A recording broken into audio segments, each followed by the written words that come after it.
Okay, so we're going to start a lab today that has like kind of a broad overview of different types of forces and how they play out and how we represent them and vectors and kind of a compilation of everything that we talked about.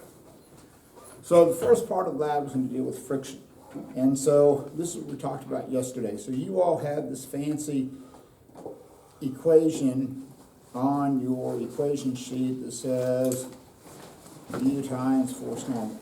Okay? That's how it is on your equation sheet. The functional version of this is just force friction equals mu times force normal. Okay? That's it. That's the shortcut version of this. Don't worry about this. Just realize this. Even though we don't write it, it's implied that it's an absolute value. And the reason that it's an absolute value is because of this mu right here, which is called the coefficient of friction. All this is typically, like in the lab today, you're going to solve for mu. So you're going to have force friction over force normal. So typically that's where you think of the absolute value being. Because mu is just a ratio, and it has no units. It doesn't make any sense to make mu positive or negative because all it is just a ratio of these two forces. So even technically it's less than or equal to, we just always put it as an equal sign. So don't worry about the less than part of it, just put it as equals. Okay, so let's say that I want to calculate the coefficient of friction between this block of wood and the surface of the table. Okay, so there's two things I need to know. I need to know how much force it takes to pull it, and then I need to know the normal force.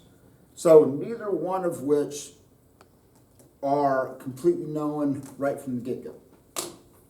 So let's talk about the force of friction. So what you're going to do in the lab, you're going to take these handy-dandy Newton scales and turn them on. Turn them on. There you go. And you're going to hold them in the position that you're going to use them. Like if I want to determine the weight of this block, okay, so I'm going to tilt this up, and as soon as I tilt it up, the reading goes to like 0.12. So it's giving like a false reading. So I'm going to use this way, but then I'm going to re-zero it. So now it's reading 0 in the vertical direction.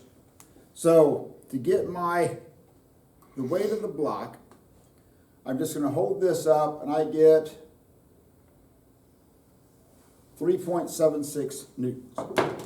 So remember, in this lab, there's going to be two ways that you're going to calculate or determine the weight of the block. One is that you just hold it up. Take the Newton scale, hold it up, boom. There you go. That's all you have to do. Mathematically, you can also use mg. So if I want, one of the things you're going to do is you're going to take you're going to use like a 200 gram mass, for example.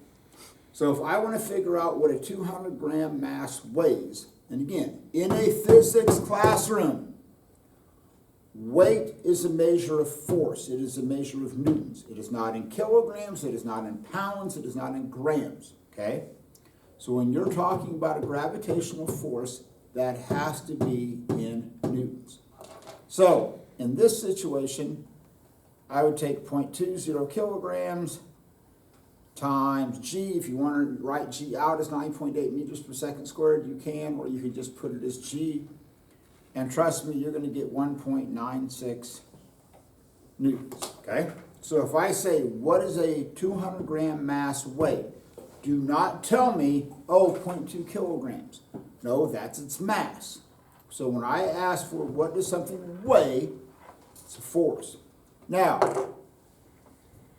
so if I look at this scale, which was said was 3.76 newtons.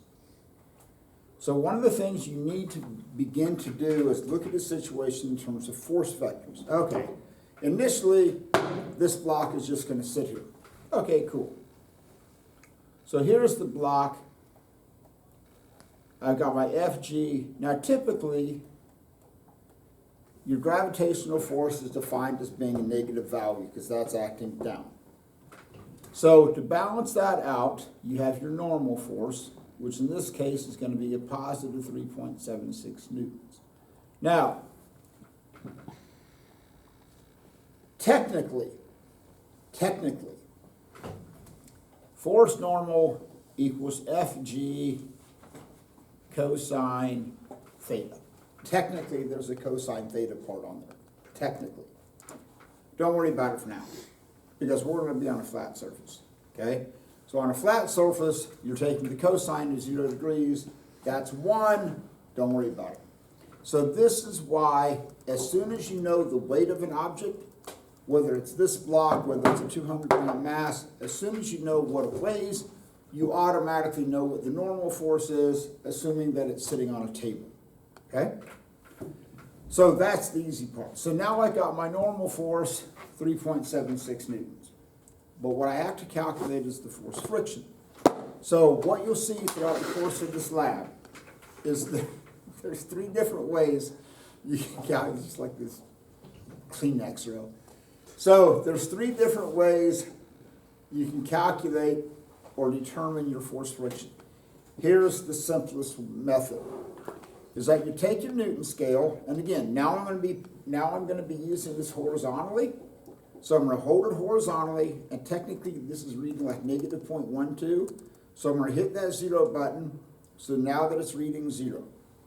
So what I'm going to do is I'm going to measure how much force it takes to pull this thing at a constant velocity, which in this case is like about 1.01 newtons.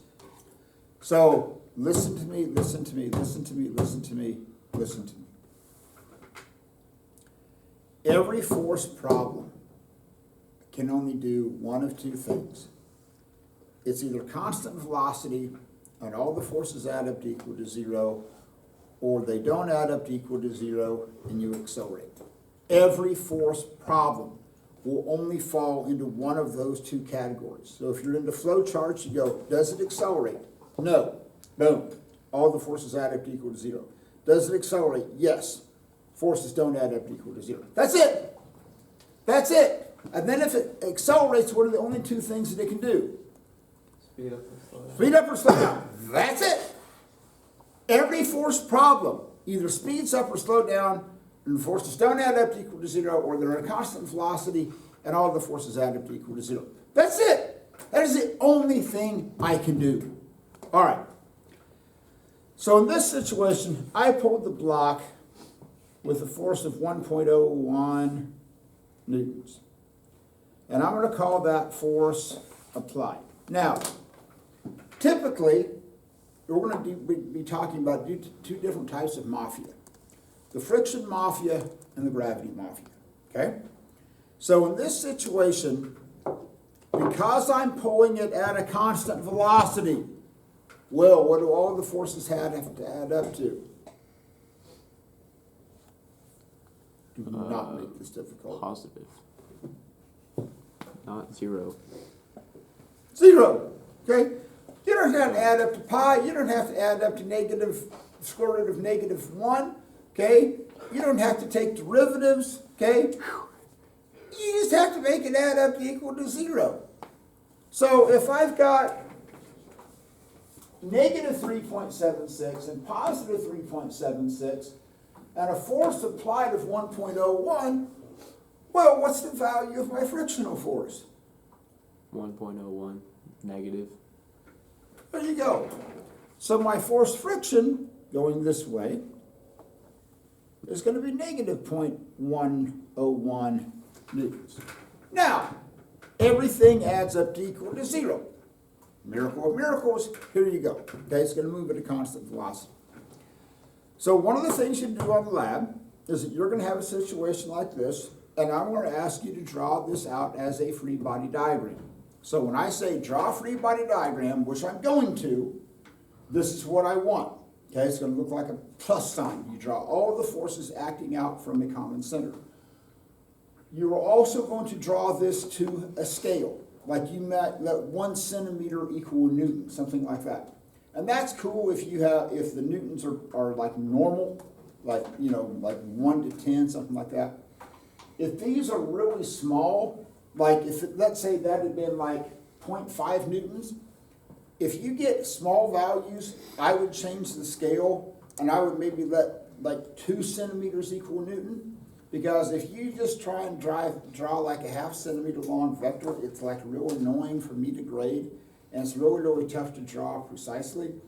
So if you have small values of force, do the scale, maybe let 2 centimeters equal Newton.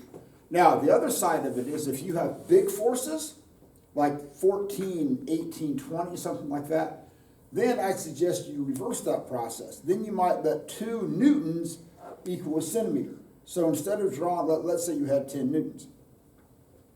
So instead of drawing it 10 centimeters long, if you let 2 newtons equal a centimeter, then you only have to draw it 5 centimeters long. Now, when you draw vector diagrams, and you're going to draw a lot of them, unless I tell you to sketch it, I want it drawn to scale with a ruler, okay? And you indicate what that scale is. Oh, Mr. Burkham, in this situation, I let 1 centimeter equal Newton. You want to indicate what the scale is. You want to label what these vectors are and put the numeric values beside them. You are trying to convey information in a graphical way that says, hey, these are the forces, this is what I got going. So when I tell you to draw it tip to tail, and I'm going to, on the free body diagram, this is what I want. Now the other thing you're going to do is you're going to draw it tip to tail. So what I always do, is just out of habit, I always start with the gravitational force first. I draw that one, boom, come down. Then I'm going to draw my force applied, and then I'm going to draw my force normal, and then I'm going to draw my force friction. Again, show me what the scale is. This is not a sketch. You're drawing these to scale. So here's the story. Will just correctly told me that all the forces are going to add up to equal to 0.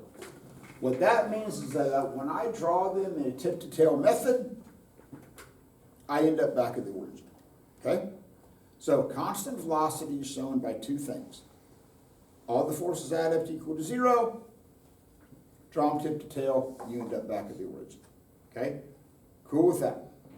Got it. Good. Great. All right. Now I can actually calculate mu. So here's the dichotomy of force applied and force friction. Is that you need the force friction to calculate mu, but we don't have force friction sensors. Don't come to me and say, hey, Mr. Burkamp, where's the force friction scale? They don't exist. We do not have force friction scales. But what we have is the ability to measure force applied. And once I measure force applied, then by default, I know what my force friction is. Now, this harkens back to Newton's first law of motion, which says an object at rest remains at rest, or an object in motion remains in motion. The other way to view this is that if you give a certain object a velocity vector, it's not going to change that velocity vector unless you act on a force. So that means you're not going to, Mother Nature in and of herself is not going to make that velocity vector bigger, smaller, and change the direction of it. Mother Nature goes, do you want to change that velocity vector? That's on you. You have to do it. I'm not.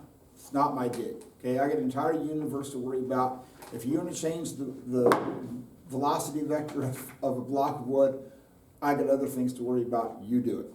Sit. The attitude that she has. Grumpy old cuss at times. So here's the story. If this is a huge if this was the magic frictionless block, I would give this thing a push and it would just slide forever. Okay? So by virtue of the fact that it doesn't, that means there's a force acting on it. There has to be something to make it slow down. So what we'll talk about a lot is this concept of Jedi-Stoffelwaw. Jedi-Stoffelwaw stands for you stop the force and you watch.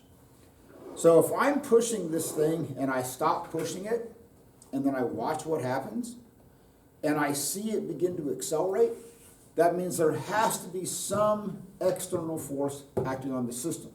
Okay? Now, if I push this and it keeps going, that means there are no external forces acting on it to create an acceleration, okay? So if I hold this up and I let go of it, I stop the force in my hand and I watch what happens, it begins to accelerate. Oh, there has to be a force acting on it. So just keep that in mind. Now, with all of this said, Kellen, what are you doing on your laptop? It's annoying. Trying to figure out why, when I'm my dual credit stuff for this class, it says application not processed. What does that even mean? Huh? But you filled it out Yeah, I filled it out. I sent it in before the deadline. just, But like, I'm also taking accelerated psych. But it's like, yeah, you're registered, you're good. But then for this class, is like, we'll figure it out. As long as you got that stuff in and you're in the system, that's all that matters. Okay. I was just very worried. Now, here's the story. I got you, don't worry. So here's what you're tempted to do. You're tempted to go, oh, I'm going to define my force friction as being negative value, and I'm going to take negative 1.01, and I'm going to divide that by 3.76, and I'm going to get a negative coefficient of friction. That's what you're tempted to do. Don't. Okay? Don't. There's an absolute value here. Okay? So there's a couple of things about mu. There's 3 things I need you to remember about mu. One, it is never, under any circumstances, a negative number. Okay? It's never a negative number. Thing number one you need to remember about it. Now, so that just goes away. So what are the units, Joshon, going to be for mu? When I take newtons and divide it by newtons, what do I get? Yeah. So number 2 is one of the very few times I will ever tell you this. I will ever tell you this. And that's the fact that it has no units. Okay? Otherwise, I will preach to you newtons, kilograms, something. Okay? It has no units. Now, here's the third thing. Typically, 1 is like a theoretical upper limit. Okay? Almost every time, mu is going to be less than or equal to 1. If you ever calculate mu and you get like 4.5 or 12, you have done something horribly wrong. Okay? So if you ever get a mu, you might get like 1.05, but even then, but certainly if you ever get a mu of like 2, 3, 4, something like that, it's train wreck. You have done something wrong. Okay? So it's never a negative number. There's no units to it. It's almost always, 99% of the time, going to be less than or equal to 1. So somebody get your calculator and take 1.01 and divide it by 3.76. Because if you get a number bigger than 1, doesn't that mean your friction is greater than the force required to move it? Yeah. So how? Well, and if it's really, really sticky, like duct tape or something, you could get that. I guess that makes sense. But that's a push. We're not going to have duct tape. What'd you get, Krishan? 0.269. 0.269. Okay? And that's it. That's it. Don't make it negative. Don't put newtons on the end of it. It's just 0.269. It's just a number. Now, what we just found was what's called the coefficient of kinetic friction. So kinetic friction, from the Greek word kinesis, means in motion. So you're going to do 2 types of friction in this lab. You're going to do kinetic friction, which means you pull it at a constant velocity. I emphasize the word constant velocity. And you measure how much force it takes to pull it. The other type of friction is what we call static friction. So static friction is the same mathematical formula, but static friction means from rest. Okay? So static friction is going to be from rest. So here's what you're going to do here. This is a little bit more technique specific. So what you want to do is, again, take your Newton scale, re-zero it. Come on. Now, I'm going to hold this up for the studio audience. I'm just going to use my hand. So what you want to do is slowly increase the amount of force acting on the system until the block just begins to move. Okay? So you're like this, you're going to pull it harder, harder, harder. Boom. So at that point, that block just begins to move, that's your force friction. Okay? So what we're saying is the the frictional mafia is holding it in place. And what this number is giving you is how much force you have to pay to let the frictional mafia let you move. Okay? So here's the story. So I'm actually going to do this on the surface that I was before so you can get a comparison. So I'm going to hold this. I'm going to slowly increase the amount of force acting on it until it just begins to move.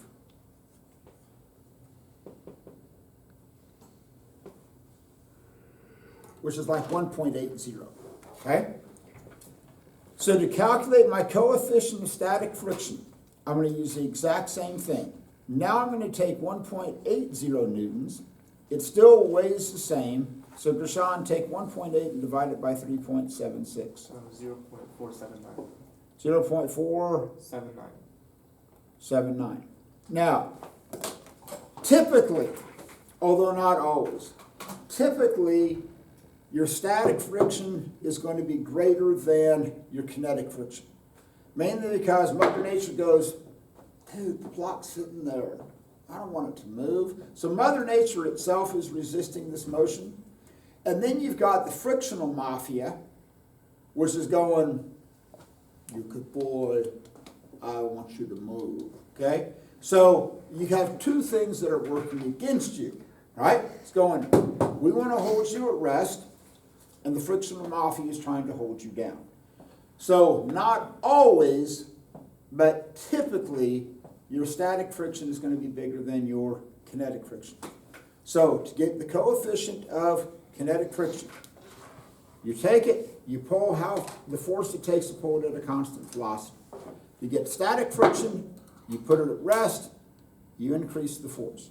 Now, this is also a classic example of where you apply a force, but you don't get an acceleration. So here's this block, okay?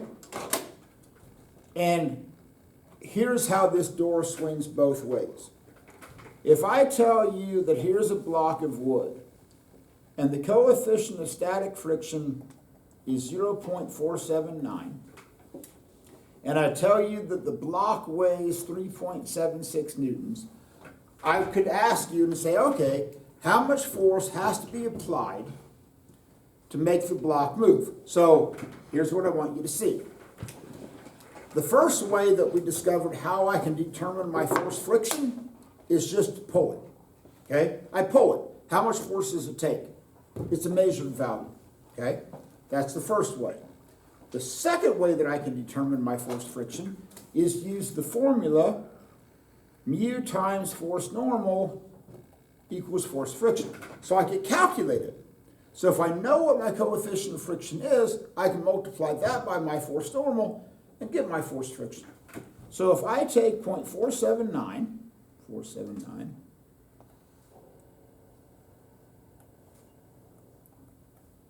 and I multiply that by my force normal, which is 3.76 newtons, and oddly enough, I would work back and get 1.80 newtons. Now, here's the downfall of this being an absolute value and just a ratio.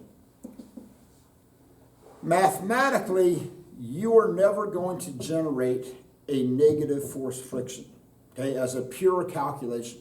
You are never going to generate a negative force friction. But a lot of times within the context of the problem, your force friction is going to be defined as a negative value. So it might say, hey, you know, here's the coefficient of friction, here's what it weighs, how much is the value of your opposing force?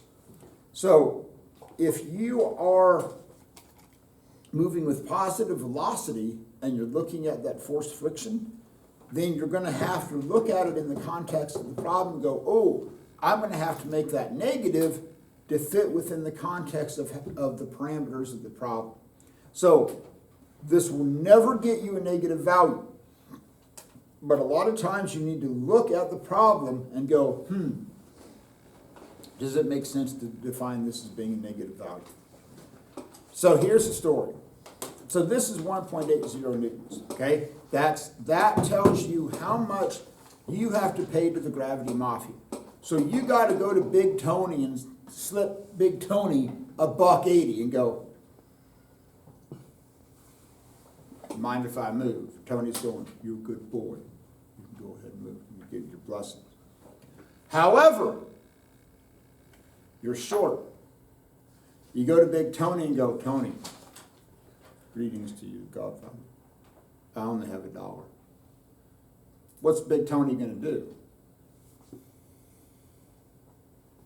Tony's going, you're a good boy, like you. She's not going to move. So if I apply just 1 Newton of force to this block, what's going to happen? Nothing. Nothing. Because you haven't paid off the frictional mafia. Okay? So this is a situation like I hooked this up, and right now I am applying 1 Newton of force to this block. What's happening? Nothing. Absolutely nothing. So if I say, hey, my force friction is 1.80 newtons, I only apply 1 Newton of force, and I ask you, what's going to be the acceleration? What are you going to have? 0. Zero. Zero. Goose eggs. There will be no acceleration because you haven't paid Big Tony enough money. Okay? So if your force friction is bigger than your applied force, Big Tony says, you're a good boy, but you're not going anywhere. Okay? Cool with that. Now, that's the second way to calculate your force friction. U times force normal. Here's going to be the third way. You have the carrot car. This is where you got to go old school. So the carrot car has a mass of 10.2 kilograms, which is about 25 pounds, so it's like a big remote control car. And the car is moving at, Anna, pick it over between 10 and 20. 17. Oh, picked an odd prime number. Do you want to use that equation or time? That equation. That equation. Colin, pick a number between 5 and 10. Did you say Cohen? Colin. Oh, sorry. 6. Nice. Good number. Good number. If you Okay. said 7, you were going to get shot. So, here's what I want to figure out. We told me it was. Is the car going, and this car is going to stop in 6 meters, okay? It's traveling at 17 meters per second. It's going to stop at 6 meters, which is about kind of the width of this room, okay? So, what's one thing that I can calculate based upon the information that I have? Tell me one thing. Acceleration. How can I get the acceleration? Preston. B squared minus B squared original plus 2A times. Divide. Oh, Because if you look at v squared equals v naught squared plus 2ad, this is why you have to learn acceleration before you do forces. Okay? So I got v squared minus v naught squared over 2d. That's going to give me my acceleration. Is my acceleration, Danny, going to be a positive or negative number? Positive of 0. Positive or negative? You chose 0. I was thinking of wheels. Okay? Positive or negative? 0. Are you... You're going to phone a friend on that one? Danny, yes. what's the sign of the velocity? It's positive. Is it slowing down? Yes. What has to be the sign of the acceleration if you say Negative. 0? What has to be the sign of the acceleration? Negative. There you go. Okay? There you go. You almost died, boy.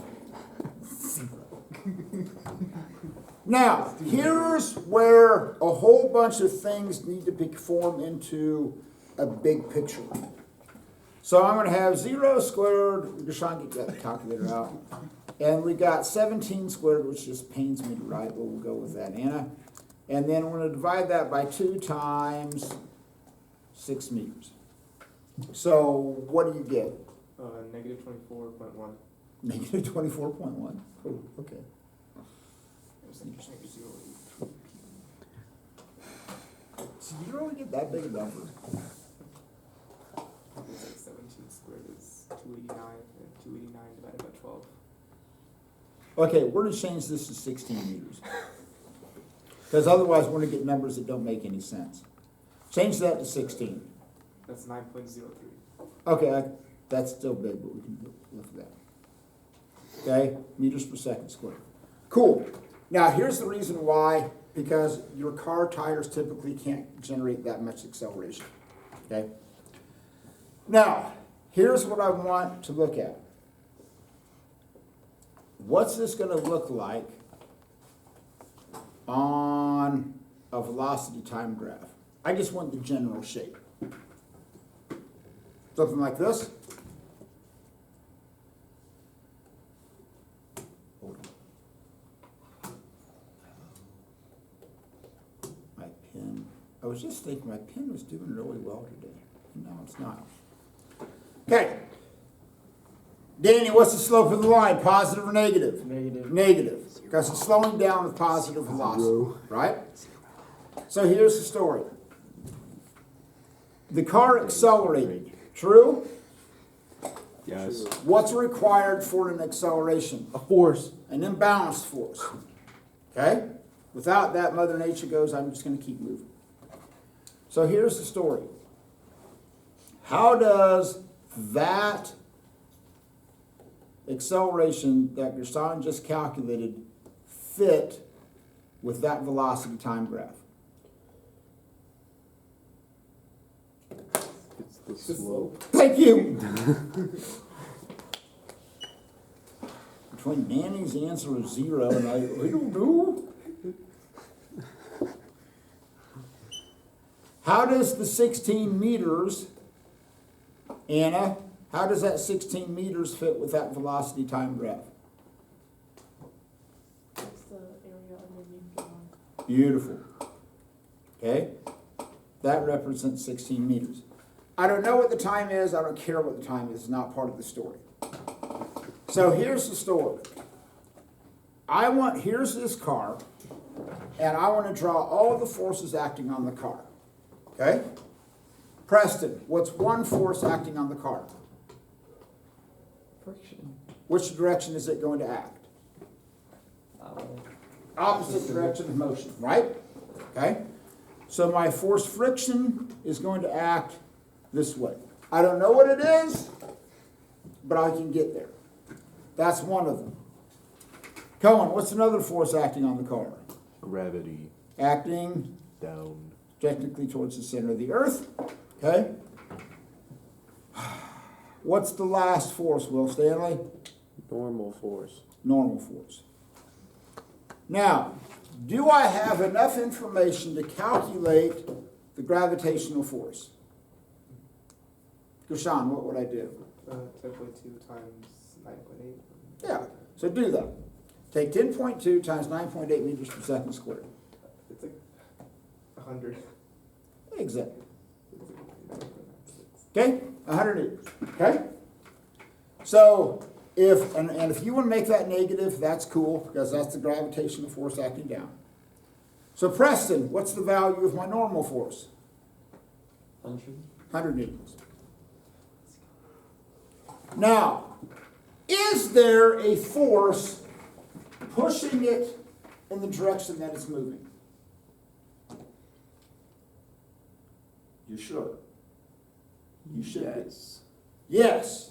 There is not a force acting in that direction. Now, here's the story. What about inertia? Does the car have mass? Yeah. Yeah. Does it have inertia? Yes. Yes. Therefore, it wants to keep going in this direction because it has mass and inertia. Mother Nature doesn't want to change these velocity vectors.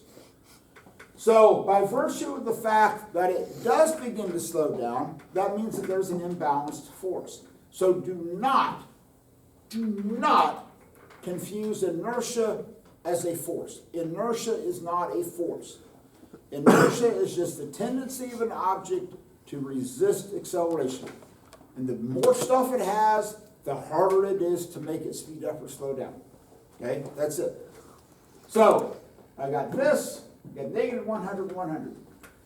Now I need to calculate mu. So mu equaling force friction over force normal. Now, I've got my normal force. We just calculated that to be 100 newtons. But I don't know the force friction. It's annoying.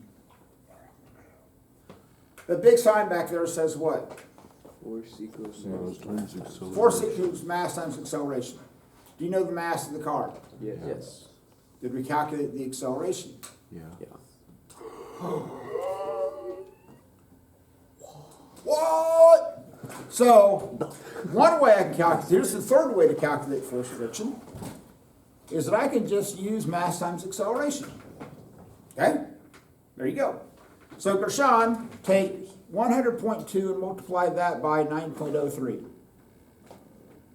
92.1. 92.1 newtons. Now, why didn't I make that negative? I had a negative acceleration. Burkamp, you've been preaching signs this entire time. Why don't I make that negative? Because mu can never be negative. Because mu can never be negative because this is an absolute value. If you're hardcore and you want to write that in, hey, fine. Now, if I ask you, hey, what's the value of the force friction? You would put negative 92.1. So if I purely ask you for the value of the force friction, that does need to be a negative value. But in the context of calculating mu, you're not. So if I take this, 92.1, and divide it by 100, check my math, I get 0.921. Okay? Cool. So here's the three ways you can get force friction. And you can just pull it, boom, there you go. That's option one. Option two, multiply mu by force normal to get the force friction. If you know the acceleration that it creates, you can take mass times acceleration to get force friction. Cool with that? Got it. Good, great. Now, let's say that that's the stopping distance on dry paper. Okay? Situation number two. The car is going to be moving at 17 meters per second, but we've had some ice. Uh-oh. Okay? Welcome to Wichita. What's that going to do to the slope of that velocity time graph? Lengthen it. Flatten it out? Yes. So what's going to happen to the stopping distance if we're on ice? It's going to get way bigger, which is why if it's icy, you always leave more room in front of the car that's in front of you because of the fact that your stopping distance is going to increase. Preston, what's that going to do to my acceleration? Gonna decrease it? You say that with no confidence. Look at how we calculated acceleration. Instead of dividing by 16, we're going to be dividing by, as Anna put it, a number that's way bigger. So what's going to happen to the acceleration? It's going to get way smaller. So if I have a way smaller acceleration, what's that going to do to my force friction? Way smaller. It's going to make it way smaller. What's that going to do to my coefficient of friction? Way smaller. Way smaller. So the smaller your coefficient of friction is, the smaller the force friction is acting on. Okay? Got that? Cool. All right, so stop you on the camera. Let me hand out the lab and